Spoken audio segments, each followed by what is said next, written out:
Assalamualaikum warahmatullahi wabarakatuh.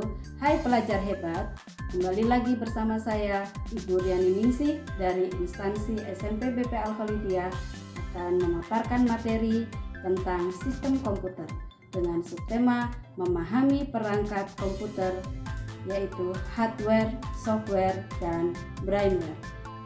Untuk itu, mari kita saksikan video berikut. Welcome to our class Informatika kelas 7. Silahkan klik tombol start untuk memulai materi ini. Nah, pelajar hebat, pada slide home utama itu terdapat link KIKD, tujuan pembelajaran, apersepsi, peta konsep, materi, dan diskusi. Nanti kalian bisa lakukan link-link tersebut untuk membacanya. Kemudian Ibu langsung ke materi. Sistem komputer bisa dinyatakan sebagai perangkat elektronika yang mampu menerima, memproses, dan menyimpan data serta menghasilkan bentuk berupa keluaran teks, gambar, simbol, angka, dan suara. Dalam pengoperasian dan fungsinya, komputer terdiri atas 3 bagian yang saling melengkapi satu sama lain. Yang pertama, ada hardware atau perangkat keras, dan ada software atau perangkat lunak. Serta yang tidak kalah penting adalah brainware, yaitu user atau orang yang menjalankan aplikasi. Ketiga komponen ini sangatlah penting. Kenapa? Karena jika kamu akan mengoperasikan sebuah komputer, jika salah satu dari komponen ketiga ini tidak ada, pastilah sistem komputer ini tidak bisa bekerja. Sebagai contoh, ketika kamu mempunyai PC atau komputer, dan kamu sebagai brainware atau user, lalu kamu akan membuat sebuah gambar di CorelDRAW dan presentasi di PowerPoint, namun kamu tidak memiliki aplikasi tersebut, maka kamu tidak bisa bekerja. Kenapa? Karena ketiga dari komponen ini harus lengkap agar kamu bisa bekerja dengan baik. Contoh lain, ketika kamu punya hardware, kemudian ingin masuk googling menggunakan Chrome dan membuat surat menggunakan Microsoft Word, namun tidak ada brainware atau user yang menjalankannya, maka aplikasi tersebut juga tidak bisa dilakukan dengan baik. Karena ketika tidak ada user atau brainware yang menjalankan aplikasi tersebut, maka sistem komputer tidak bekerja secara maksimal.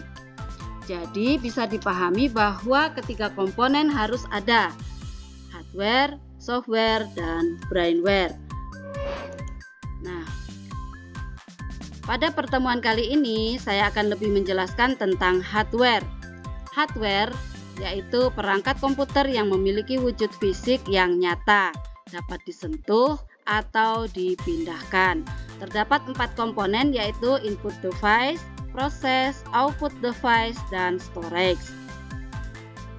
Nah, contoh alat perangkat masukan input device terdiri dari mouse, keyboard, scanner, mikrofon, joystick, barcode reader. Nah, keenam contoh ini nanti kalian bisa baca pada pengertiannya pada masing-masing slide. Untuk berikutnya yaitu perangkat proses.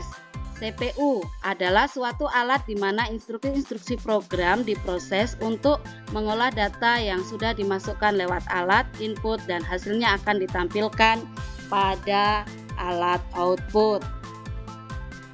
Nah, jenis alat-alat proses yang digunakan komputer untuk mengolah data adalah prosesor, RAM, papan induk, mainboard, kartu VGA, kartu suara.